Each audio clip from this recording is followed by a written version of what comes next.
All right, the nervous system.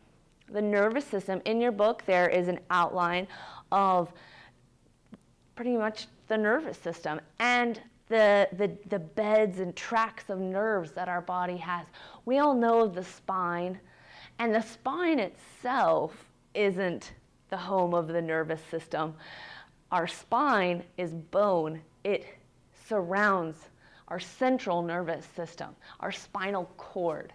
The brain attaches to the spinal cord at the very base of our skull, and that spinal cord runs down. But off of our spinal cord and off of different vertebrae in our spine are nerves that make any function within our body happen. And nerve impulses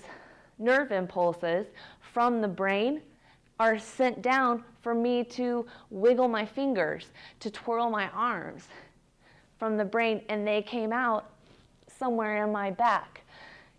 There's more, they travel all the way down the spine. The spine is a protective casing for the spinal cord, and as you get down more in the hips towards the legs, it splits off into two bigger nerves. Same thing with the arms. All of these nerves go and activate different muscles, different physiological functions. Maybe it's an organ. But our central nervous system is our brain and our spinal cord. Our central nervous system controls our peripheral nervous system. The central nervous system is what starts the message, is what processes the message. If you think about a computer, our central nervous system is our hard drive. We've got keyboards, we've got a monitor, all the other different accessories that go with our CPU, the main part of the computer. When that doesn't work, you can't do the same things with all the other pieces. So everything goes with the central nervous system. The brain, the spinal cord send messages through the central nervous system. They are picked up, received by the peripheral nervous system. The peripheral nervous systems are nerve cells and fibers. These branch off the spinal cord and do something called innervate muscle fibers.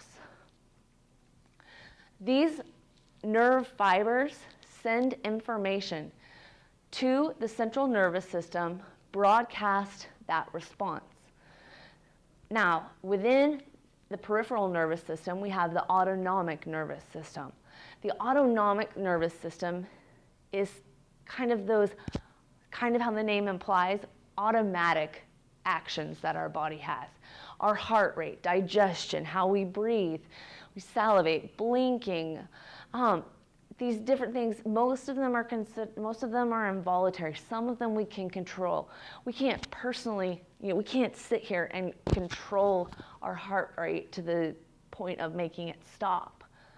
But sometimes by focusing, by meditating, by relaxing, we can get it to slow down, in theory.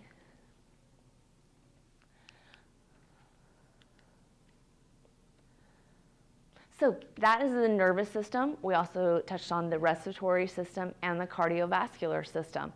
We're going to move on next to the muscular system.